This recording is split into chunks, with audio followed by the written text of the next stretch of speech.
The Seattle skyline glittered flawlessly beyond the floor-to-ceiling windows of their penthouse, casting a pristine glow over a marriage that had quietly rotted from the inside. Antonio stared at his glowing phone screen, watching the 23rd unread message from Alexandra materialize, pleading for a conversation she didn't know was already over. A single hidden message thread on a forgotten iPad, her words wrapped around another man, had turned their 10-year vow into a suffocating lie. If you find yourself captivated by the quiet, devastating moments when love unravels and the hardest truths remain unspoken, stay with me. There are more shadows behind these closed doors, and you won't want to miss where this story goes. The rain in Seattle always had a way of making the city look like a blurred watercolor, especially from the 42nd floor. Antonio Moreno sat in the Eames lounge chair, the leather cool against his skin, watching the droplets race down the floor-to-ceiling glass. The sprawling metropolis below was a tapestry of amber streetlights and red taillights, a restless world, completely ignorant of the fact that his own had just stopped spinning. On the glass coffee table, his phone vibrated. The screen bloomed to life, cutting through the dimness of the living room. Alexandra, "Hey honey, meetings ran incredibly late." Grabbing a quick bite with Amanda before heading home. "Miss you." It was a perfectly constructed lie. Effortless, domestic, warm. Antonio didn't reach for the device. He simply watched the notification fade, plunging the room back into the shadows. Beside his phone lay Alexandra's sleek silver iPad and an older model she kept for reading digital magazines. A device she had carelessly forgotten was still linked to her primary iCloud account. 4 hours ago, looking for a recipe she had bookmarked for an anniversary dinner they were supposed to host, Antonio had opened it. He hadn't been searching for a disaster. He had been searching for lemon butter salmon. Instead, he found David Miller. The messages between his wife and the charismatic senior partner at her marketing firm hadn't been ambiguous. They weren't friendly check-ins or late-night venting about clients. They were visceral, urgent, and deeply intimate. The timestamp on the last message sent from her account was 4:15 p.m. "Hotel room 412 is ours. Can't wait to feel your hands on me again, D. Leaving the office now." Now it was 8:30 p.m. She wasn't with Amanda Foster. She was washing another man's scent off her skin, practicing her smile in the rearview mirror, preparing to walk through their front door and ask him how his day at the architecture firm had been. Another vibration. Another brief flare of light. "Alexandra, did you eat? I can bring back some of that Thai place you like." Antonio picked up his glass of Macallan. The ice had long since melted, watering down the amber liquid, but he drank it anyway. The burn was entirely absent. He felt a profound, terrifying numbness seeping into his bones. A decade of marriage, the shared mortgage in Bellevue, the carefully curated dinners with other affluent couples, the whispered promises in the dark had been reduced to a notification on a glowing rectangle. For a fleeting, desperate second, the urge to type back seized him. He wanted to shatter her facade. He wanted to text her the room number. He wanted to scream through the digital void until her guilt choked her.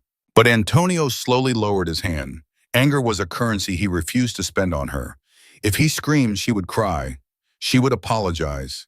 She would spin a web of excuses, blaming the stress of her promotion, the predictable routine of their marriage, the vulnerability of a weak moment.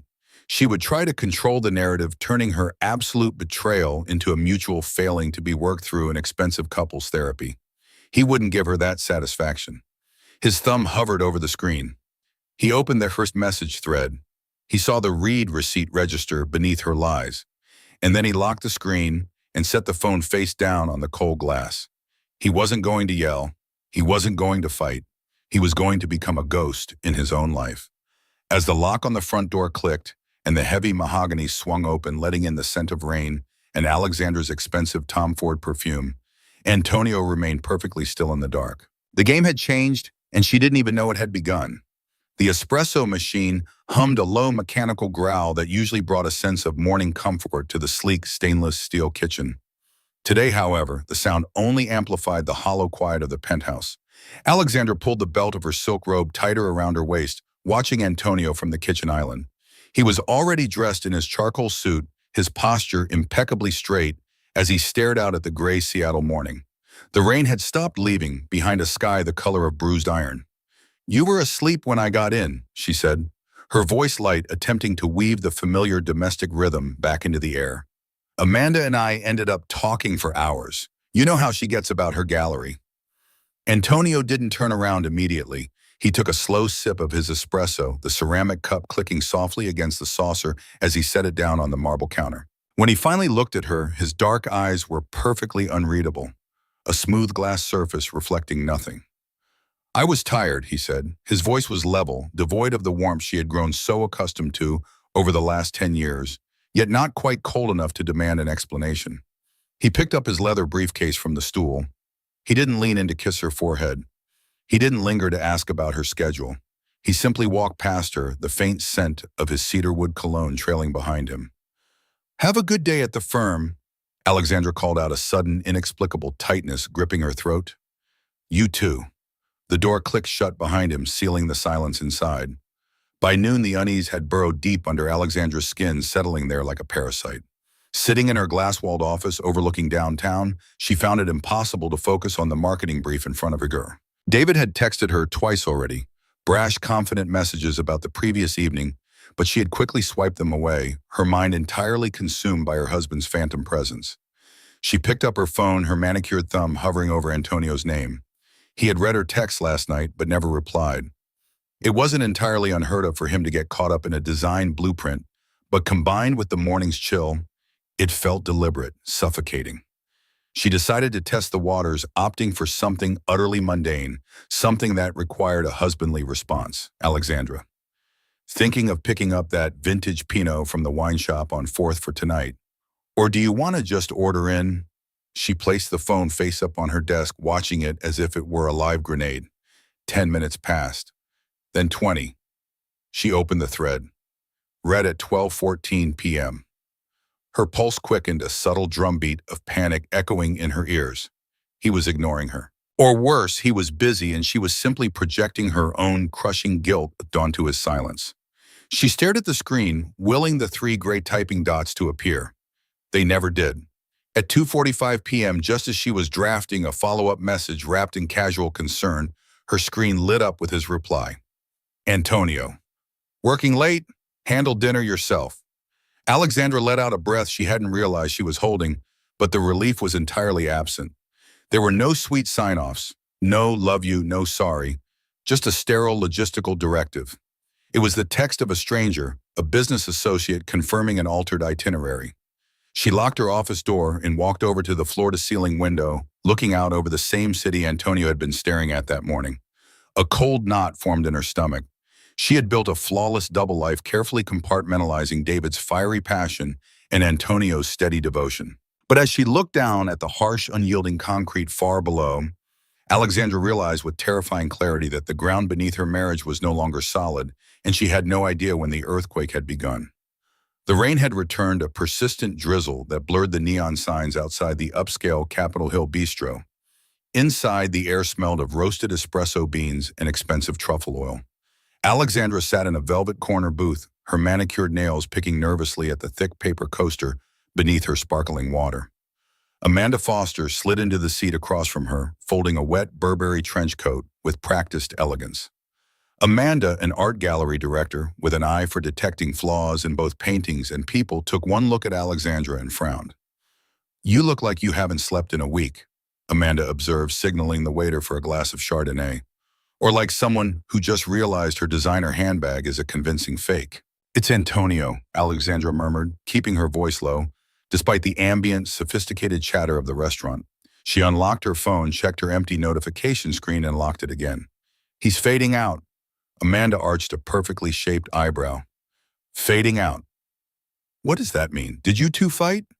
"No, that's the problem. There's no fight. There's absolutely nothing." Alexandra leaned forward, the heavy gold pendant around her neck, catching the dim overhead light. "He is physically in the penthouse. He sleeps in the bed. He wears his tailored suits and goes to the firm. But he isn't there, Amanda. He barely looks at me. His texts are like reading a manual for a household appliance." Amanda sipped her wine, her gaze sharp and analytical. She was the only person in Seattle who knew about David Miller. Initially, Amanda had warned her against the danger, but eventually, she had adopted a stance of detached complicity. "Has he found out about David?" The name sent a spike of pure adrenaline and terror through Alexandra's veins.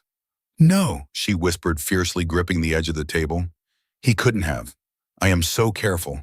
The texts are deleted, the schedules are perfectly aligned. David and I only meet when Antonio is buried in those massive commercial blueprints. Careful people get caught every day, Alex, Amanda said, flatly refusing to offer false comfort. Men are oblivious right up until the moment they aren't. Alexandra shook her head, desperate to convince herself as much as her friend. It's just the marriage, Amanda. We've been married for 10 years. The routine gets stale. Antonio is obsessed with his firm, and I just needed to feel alive. David looks at me and sees a woman, not a fixture in a minimalist living room. I haven't done anything that half the women in our zip code haven't thought about doing. It was the lie she repeated every morning in the mirror, the rationalization that made the clandestine hotel rooms and hurried kisses palatable. But saying it aloud to Amanda under the crushing weight of Antonio's sudden silence made the words taste like ash. So you think he's just going through a midlife slump? Amanda asked, though her tone suggested she didn't buy the theory for a second. I don't know what to think, Alexandra admitted, the carefully constructed mask of the poised executive finally cracking. Her hands trembled slightly as she reached for her water. I walked into the kitchen this morning, and the air felt frozen. He didn't touch me. He didn't smile. It was like I was a ghost haunting his house. Amanda reached across the table, her cool hand covering Alexandra's shaking fingers. You need to end it with David. At least pause it. If Antonio is suspicious, you need to pull back immediately. You love your husband. You love your life here. Don't throw away a penthouse for a hotel room. Alexandra looked out the rain-streaked window. She thought of David's fiery, demanding messages sitting unanswered on her phone, and then she thought of Antonio's empty, sterile replies. She had wanted to have it all, the security of a perfect marriage and the intoxicating thrill of a secret romance. But as the cold Seattle evening settled around them, the terrifying reality began to dawn on her. She wasn't managing two lives. She was slowly, inevitably losing both. The glow of the dual monitors cast a sterile blue light across Antonio's face, the only illumination in his corner office, overlooking a rain-swept downtown Seattle. The sprawling AutoCAD blueprint of a commercial plaza on his left screen remained untouched. His attention was entirely consumed by the right monitor, the private wealth management portal of their joint accounts. He stared at the staggering numbers, the accumulated wealth of a decade of shared ambition. How did 10 years dissolve? For Antonio, the erosion of their marriage hadn't been a sudden, violent earthquake. It had been water slowly seeping into a concrete foundation, freezing and expanding. It was the quiet accumulation of unsaid things. The nights they spent reading in the same custom-built bed, the space between them widening by millimeters until it became an unbridgeable chasm. He had mistaken their comfortable silence for profound stability. He had thought they were an immovable structure. He hadn't realized that while he was carefully designing their secure future, Alexandra was quietly suffocating in its predictability. And then came David Miller. Antonio had met the man exactly twice at corporate charity galas. David's charm was a loud, brassy instrument, a sharp contrast to Antonio's measured reserve. David laughed too easily, stood too close, and held eye contact a fraction of a second too long. He was a spark in the dry, immaculate room of Alexandra's life. He offered the chaotic, consuming validation she had secretly craved when their flawless penthouse began to feel like a beautifully designed cage. Antonio's jaw tightened. He navigated the cursor to a new solitary account he had quietly established 48 hours ago. He wasn't acting out of fiery vengeance. He was acting out of a cold, desperate need for preservation. The man who had loved Alexandra, who had trusted her with the very architecture of his soul, was dead. In his place sat a pragmatist, methodically dismantling a condemned building before it could collapse on him entirely. With a few precise keystrokes, he initiated the first major transfer. His personal assets, the dividends from his early partnerships that legally predated their union, began to quietly drain from the communal pool. He watched the progress bar inch across the screen. He felt a profound, hollow ache in his chest, a phantom pain for the life he was erasing, but his hand on the mouse did not tremble. He was systematically removing the load-bearing walls of their shared existence. Next would be the hidden appraisals of the Bellevue property, the silent separation of the investment portfolios, the discreet consultation with a ruthless divorce attorney. He was drafting the blueprints for his escape completely undetected. His phone buzzed softly against the mahogany desk. Alexandra, are you coming home soon? It's pouring again. I poured you a glass of wine. Home, the word felt absurd. He looked at the message, then back at the glowing confirmation of his financial transfer. He closed the secure browser, clearing the digital cache with clinical precision. He did not type a reply. Instead, he stood up, shrugged on his tailored overcoat, and prepared to drive back to the museum they used to call a marriage, knowing he was only a visitor now. The crystal chandeliers of the Fairmont Olympic Hotel fractured the ballroom light into 1,000 icy splinters, casting a glamorous, unforgiving glow over Seattle's elite. Alexandra adjusted the neckline of her midnight blue silk gown, her reflection in the gilded mirrors revealing a woman of flawless composure. Yet beneath the diamonds resting against her collarbone, her heart hammered a frantic, terrified rhythm. Antonio stood beside her, a masterpiece of sartorial precision, in a midnight navy tuxedo that perfectly mirrored her own attire. From the outside, they were the city's architectural royalty, wealthy, beautiful, and immaculately synchronized. As a photographer from a local society magazine approached Antonio's hand, smoothly found the small of Alexandra's back. The gesture was instantaneous, a muscle memory of their decade-long partnership. Alexandra leaned into his touch, a sudden, desperate flare of hope igniting in her chest. For a fraction of a second, the heat of his palm through the thin silk felt like forgiveness. It felt like home. Smile, darling, Antonio murmured, his voice a low, smooth baritone. The camera flashed, capturing the illusion of enduring love. But the moment the photographer lowered the lens with a grateful nod, Antonio's hand dropped from her waist as if he had been burned. The physical withdrawal was so abrupt, so devoid of lingering affection, that Alexandra almost stumbled. Antonio, she whispered, keeping her teeth barely parted, a bright artificial smile pinned to her face as they navigated through a sea of venture capitalists and surgeons. Can we just talk, just for 5 minutes, on the terrace? We are currently walking toward Richard and Eleanor. Antonio replied, his gaze fixed straight ahead. His tone was not angry, it was worse. It was the tone of a professional managing an unpredictable client. Richard's firm is vetting the new waterfront project. We will smile, we will ask about their daughter at Stanford, and we will not create a scene. I am not creating a scene, she hissed, off me, the panic finally rising to her throat. I am drowning here, and you are treating me like a stranger. Antonio stopped to accept 2 flutes of champagne from a passing waiter's silver tray. He handed one to her without looking into her eyes. The crystal felt like ice against her trembling fingers. Cheers, he said, tapping the rim of his glass against hers. The fragile clink sounded like a death knell in the crowded room. For the next 2 hours, Alexandra endured a master class in psychological torture. She watched her husband charm board members, laugh warmly at mild jokes, and eloquently discuss sustainable urban design. He was brilliantly, radiantly alive for everyone else in the room. But whenever a guest directed a question to them as a couple, Antonio would smoothly defer to her with a polite, vacant nod, effectively building an invisible glass wall between them. He gave her nothing to fight against. No anger, no accusations, no jealousy. He was simply absent. Standing near the grand piano, surrounded by the intoxicating scent of expensive perfumes and the hum of privileged conversation, Alexandra took a slow sip of her champagne. Across the room, she saw Amanda watching her with a tight, sympathetic expression. And in her evening clutch, her phone vibrated, undoubtedly another fiery, impatient text from David Miller, wondering why she hadn't found a moment to slip away and call him. Suddenly, the thought of David's aggressive affection didn't feel like a thrilling escape. It felt cheap. It felt like ash. Looking at Antonio's handsome, impassive profile as he charmed a group of investors, Alexandra realized the true horror of her situation. Her husband hadn't just stopped talking to her. He had successfully amputated her from his emotional life, and she was the only one bleeding out. Room 412 of the boutique hotel in Belltown had always felt like a sanctuary, a vacuum sealed off from the suffocating expectations of her life. This afternoon, with the heavy velvet curtains drawn against the pale Seattle sun, the air simply felt stale.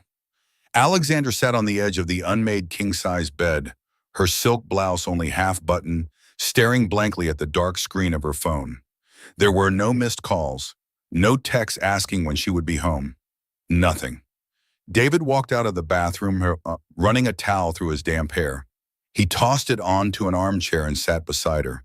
His physical presence, usually a magnetic force that effortlessly pulled her under, now felt oppressively heavy.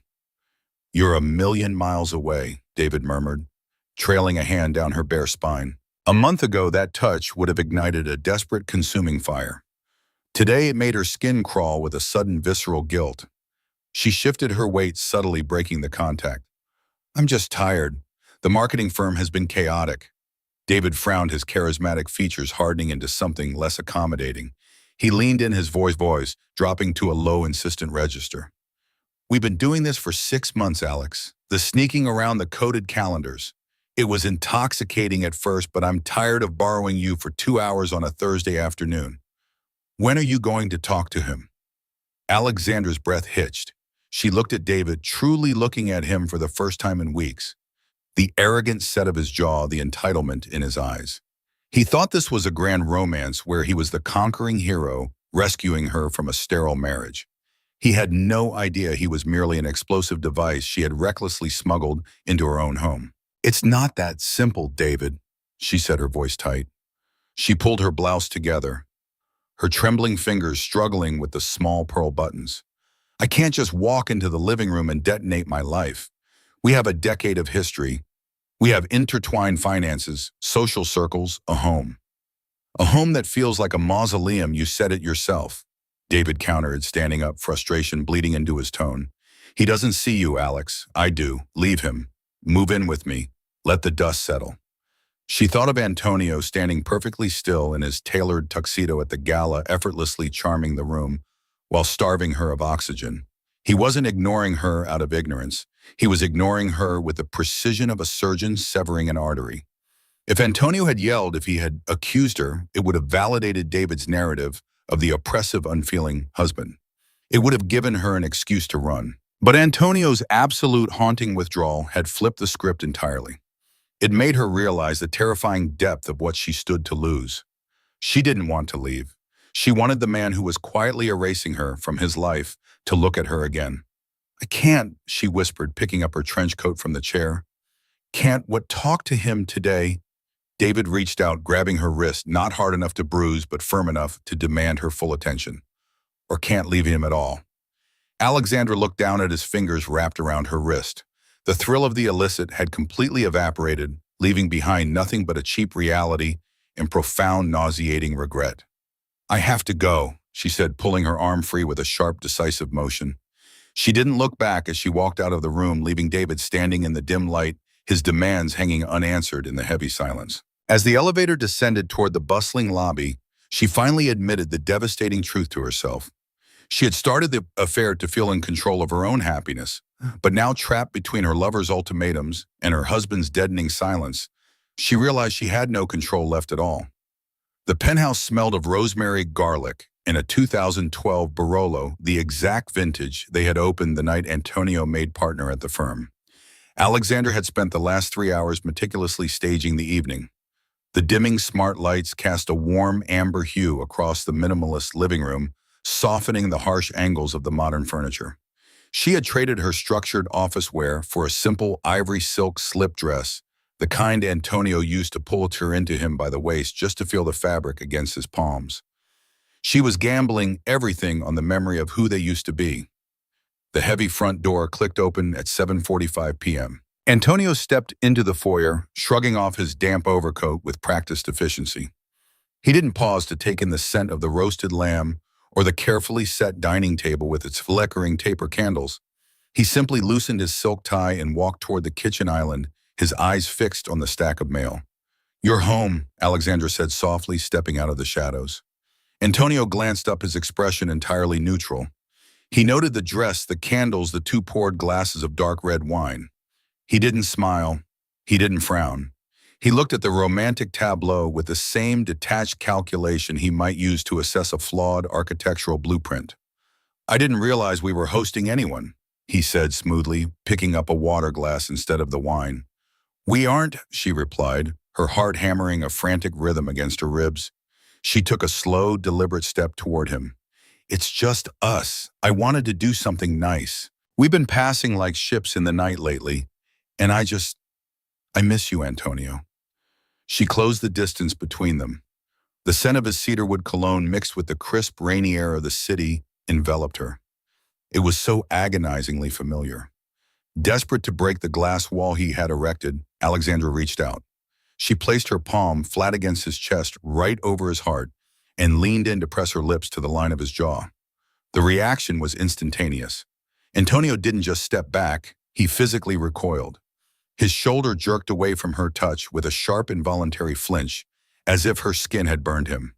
The movement was so abrupt, so deeply instinctual, that Alexandra stumbled forward a fraction of an inch, grasping at empty air. The silence that rushed into the room was deafening. Alexandra stood frozen, her hands still suspended in the space where his chest had been a second before. The rejection wasn't a slap, it was an execution. It wasn't born of sudden anger or a petty argument. It was the visceral bodily revulsion of a man whose soul had entirely detached from hers. Antonio stared down at her extended hand, a muscle feathering in his clenched jaw. For a terrifying second, she thought he was going to say it. She thought he was going to say David's name to finally tear down the walls and let the wreckage crush them both. Instead, Antonio smoothly stepped around her, placing his empty water glass gently in the stainless steel sink. "I have a headache," he said, his voice entirely devoid of inflection, his back turned to her. "I'm going to take a shower and turn in early. Enjoy the wine."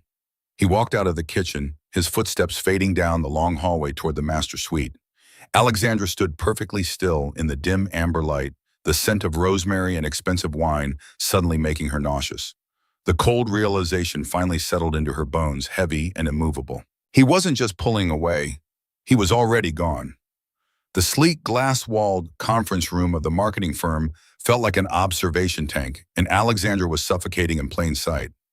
On the projection screen behind her, a meticulously designed slide deck for a multi-million-dollar tech account was frozen on the wrong financial quarter.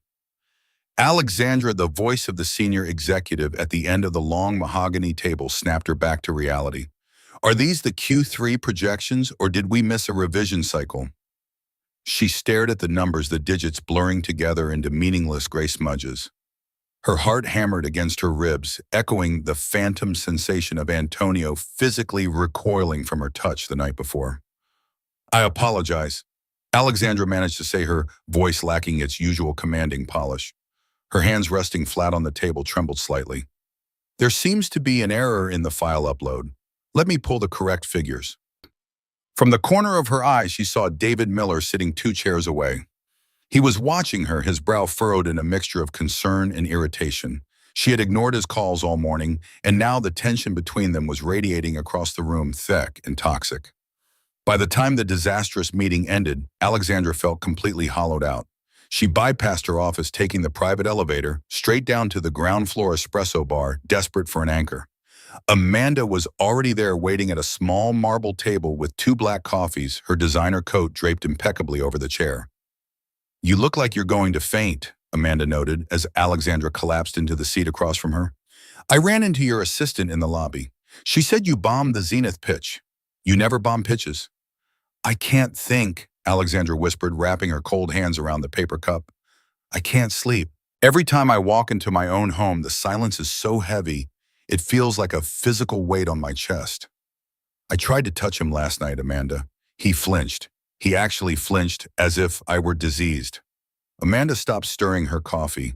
The silver spoon clinked softly against the ceramic rim, bringing a sharp, clarifying note to the noisy hum of the cafe. She leaned forward, her sharp eyes scanning Alexandra's pale-exhausted face. "Alex, look at me," Amanda said here, her voice dropping to a low, serious register. "You need to stop treating this like a marital slump. Men like Antonio do not suddenly develop an aversion to their wives without a catalyst." "He doesn't know," Alexandra insisted, though her voice shook, the denial sounding utterly fragile even to her own ears. "If he knew about David, he would have confronted me. He would have screamed or thrown something or kicked me out of the penthouse." "That is what a normal man would do," Amanda corrected coolly. "Your husband is not a normal man. He is a senior partner at a top-tier architectural firm. He builds skyscrapers, Alex. He calculates stress loads, he analyzes structural integrity, and he plans for every possible disaster before a single brick is laid." The words hung in the air, chilling the blood in Alexandra's veins. "What are you saying?" she breathed. "I am saying," Amanda replied, her gaze unwavering, "that he doesn't need to scream to destroy you. What if he already knows exactly what you've done and this silence isn't him being distant? What if this is him planning? Alexandra stared at the dark liquid in her cup, her reflection distorted and fractured on the surface. A wave of profound paranoia washed over her. She thought of Antonio's empty stares, his polite robotic texts, his sudden perfectly executed physical withdrawal. It wasn't the behavior of a man falling out of love. It was the behavior of a man who had already severed the cord, leaving her dangling over an abyss she hadn't even realized she was standing on. The crisp snap of the leather portfolio closing sounded distinctly like a vault locking shut in the hushed, mahogany-paneled office of Harrison and Vance Family Law. Antonio set his Mont Blanc pen on the polished mahogany table. He stared down at the thick stack of cream-colored paper. The division of assets, the relinquishment of his claim to the Bellevue penthouse, the dissolution of a decade of shared history, all of it had been meticulously detailed, categorized, and signed. It was a masterpiece of legal architecture, a perfectly engineered exit strategy. The petition will be formally filed by the end of the week, Charles, his attorney said softly, recognizing the gravity of the moment. Charles had handled the divorces of Seattle's elite for 20 years. He knew the difference between a man acting out of hot-blooded vengeance and a man executing a cold, irreversible decision. And the courier has delivered the keys to the South Lake Union property. The lease is active as of this morning. Thank you, Charles, Antonio replied, his voice even. He picked up the heavy brass key from the table. It felt cool against his palm. It felt like oxygen. An hour later, Antonio stood inside his new apartment. The space was entirely empty, devoid of furniture, warmth, or memories. The floor-to-ceiling windows offered a sweeping view of Lake Union, where seaplanes carved white scars into the gray water. It smelled of fresh paint and industrial floor cleaner. To anyone else, it would seem sterile, lonely. To Antonio, it was a sanctuary. The silence in this empty room was innocent. It wasn't the suffocating, heavy silence of his marital home, poisoned by secrets and deleted text messages. It was just quiet. By the time he drove his matte black Audi back to the penthouse, the city was draped in the dark, wet shroud of early evening. He unlocked the front door and was immediately met with the scent of expensive lilies and the soft, overly cheerful notes of a jazz record playing from the sound system. Alexandra was standing by the kitchen island, holding two glossy brochures. She looked up as he entered, her eyes wide-ringed with a manic, exhausted energy. The paranoia Amanda had planted in her mind was visibly eating her alive, pushing her toward frantic overcompensation. I was thinking... Alexandra started, her voice too bright, too fast. She walked toward him, though she instinctively kept a 2-foot distance, remembering the devastating flinch from days ago. We need a reset. I talked to my assistant, and she cleared my schedule for next week. We could go to the cabin in Aspen, just the two of us. Unplug the phones, drink wine, actually talk to each other. Antonio looked at the brochures, trembling slightly in her hand. He saw the dark circles under her perfectly applied concealer. He saw the terror in her posture. A month ago, the sight of his wife in such distress would have torn him apart. He would have crossed the room, pulled her into his arms, and promised her the world. Now he felt absolutely nothing. He was watching an actor perform a monologue for a play that had already been canceled. Aspen. Antonio repeated the word flat, testing the sound of it in the air. Yes. She breathed, a desperate smile trembling on her lips. I know I've been distant with work and you've been so stressed with the firm. But we can fix this, Antonio. We just need to get away from Seattle for a few days. He looked into her eyes, seeing the exact reflection of the woman who had typed those explicit, urgent texts to David Miller while sitting in the home he had paid for. She wasn't fighting for him. She was fighting for her comfort, her status, her perfectly curated illusion. I'll look at my schedule, Antonio said mildly, walking past her toward the master suite. He didn't look back to see the relief flow out her face because it didn't matter. By the time her assistant booked the flights to Aspen, he would already be a ghost. The rain pelted heavily against the glass of Alexandra's corner office, blurring the downtown Seattle skyline into a smeared gray canvas. She sat at her desk, the glowing screen of her laptop displaying an unread email from David Miller with the subject line, "We need to talk." She dragged the email to the trash bin without opening it. David felt like a ghost from a lifetime ago, a reckless mistake that had somehow metastasized and destroyed the very fabric of her reality. Her hands were shaking so violently she had to interlock her fingers and press them hard against the edge of her mahogany desk to steady herself. The suffocating weight of Antonio's silence had finally broken her. The polished executive, the composed wife, who manipulated schedules and managed crises, was gone. Left in her place was a terrified woman staring into the abyss of her own making. She picked up her phone. Her thumb hovered over the keyboard, her vision blurring with unshed tears. For the first time in her life, she abandoned strategy. She abandoned pride. Her thumbs moved frantically across the screen, pouring out the manic terror that had been consuming her for weeks. Alexandra, please, Antonio. I can't take this silence anymore. I feel like I am losing my mind. If you're angry, yell at me. If I've done something, tell me. Just please speak to me. I love you. I want to fix whatever is broken between us, but I can't do it if you won't even look at me. Please, just tell me you'll be home tonight so we can talk. Please. She hit send. The blue bubble appeared. Delivered. 10 miles away in the hushed, immaculate space of their Bellevue penthouse, the phone on the marble nightstand vibrated with a long, continuous hum. Antonio stood in the master closet, the soft lighting illuminating the precise rows of his tailored suits and leather Oxfords. A dark gray leather duffel bag rested open on the velvet ottoman. He was not packing everything. The heavy winter coats, the formal tuxedos, the casual sweaters she had bought him for Christmases, they all remained exactly where they were. He only packed the essentials, the items that predated the lie their life had become. He paused, listening to the vibration of the phone against the marble. He walked slowly out of the closet and looked down at the glowing screen. The notification preview displayed the first few lines of her frantic plea. Please, Antonio, I can't take this silence anymore. A month ago, the sheer desperation in those words would have brought him to his knees. He would have driven through the midday Seattle traffic just to hold her. But now, looking at the block of text, Antonio felt the absolute chilling peace of a man who had already crossed the river. He saw the manipulation buried in the vulnerability.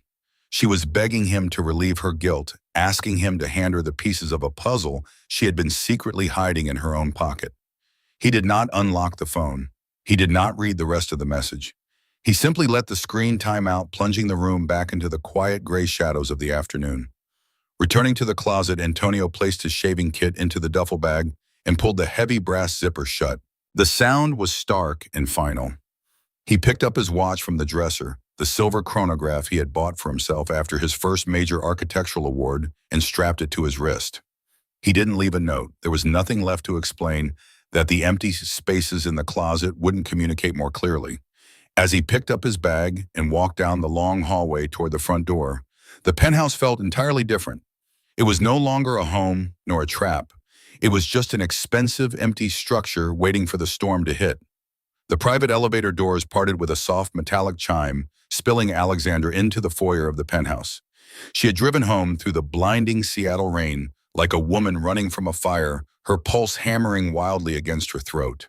The moment she stepped off the marble tile and onto the hardwood, she stopped.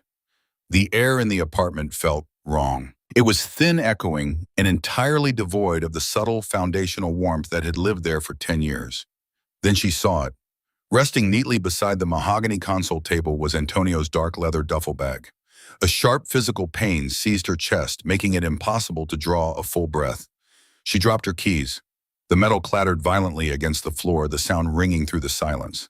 She walked slowly into the living room, her high heels abandoned by the door. Antonio was sitting in the Amy's lounge chair by the floor-to-ceiling windows. The penthouse was completely dark, save for the ambient, fractured glow of the city lights reflecting off the wet glass behind him. He was already wearing his overcoat. He looked like a commuter sitting in a terminal waiting for a train to arrive. "You packed a bag," Alexandra whispered, her voice breaking on the first syllable. She stood in the center of the room, her immaculate trench coat dripping rainwater onto the expensive Persian rug. Antonio looked at her. His dark eyes caught the dim light, but there was no spark in them. No anger, no sorrow. Just a vast, terrifying emptiness. "I did." The dam she had been holding back for weeks finally shattered. The paranoia, the crushing guilt, the agonizing weight of his ghost-like presence. It all violently flooded out of her. She felt her knees right there on the rug, the tailored fabric of her trousers soaking up the dampness, her hands covering her face as she sobbed. I know why you're doing this. She gasped out the words, ugly and wet with desperation. I know. I'm so sorry, Antonio. I'm so goddamn sorry. It was a mistake, a stupid, reckless mistake. I slept with David. I was losing my mind. I felt so invisible and I ruined everything. But please, please don't leave. One. She looked up at him, her mascara running her perfectly curated facade utterly destroyed. She was begging for the explosion. She wanted him to stand up to throw his glass against the wall to scream at her until his voice gave out. She wanted his rage because rage meant passion. Rage meant he still cared enough to be hurt. Antonio didn't move. He sat perfectly still, letting the echoes of her confession fade into the dark rain-swept room. After a long, agonizing minute, he stood up. He smoothed the lapels of his overcoat with slow, deliberate precision. He looked down at his wife kneeling on the floor, shaking violently from her own tears. I read the messages on your iPad weeks ago. Antonio said, his voice as smooth and cold as polished marble. Alexandra froze, staring up at him in pure horror. The realization that he had known every single day, through every polite smile and every ignored text, was a psychological blow that knocked the remaining wind out of her lungs. Say something to me, she pleaded, her voice a raw, ragged whisper. Scream at me, Antonio. Punish me. I have no desire to punish you, Alexandra, he replied softly, stepping around her to pick up his leather bag from the foyer.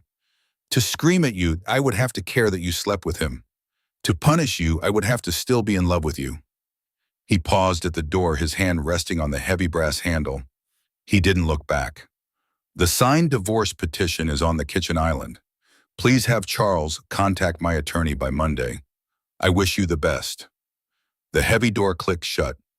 The metallic sound echoed through the massive empty penthouse, sealing Alexandra inside the ruins of her life, completely alone in the dark. The click of the heavy brass lock echoing through the foyer was the final punctuation mark on a 10-year sentence.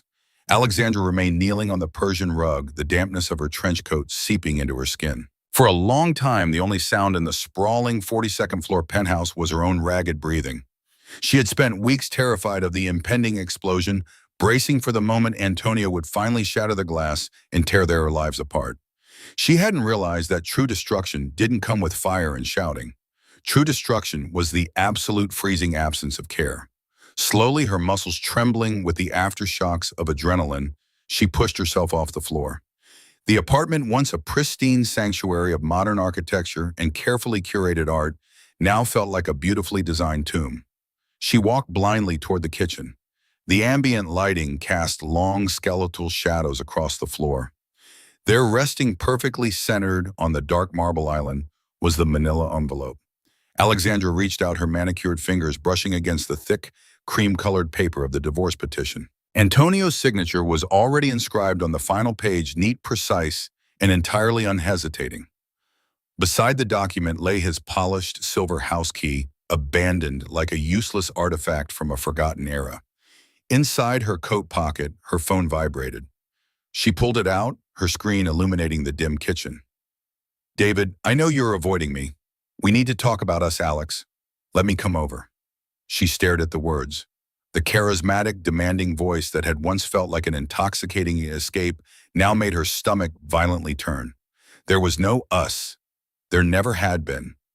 David had been nothing more than a match she had recklessly struck in the dark, and now the entire house had burned to the ground. The thrill of the illicit hotel rooms and the stolen afternoons evaporated. Leaving behind a cheap, hollow ache, she didn't reply.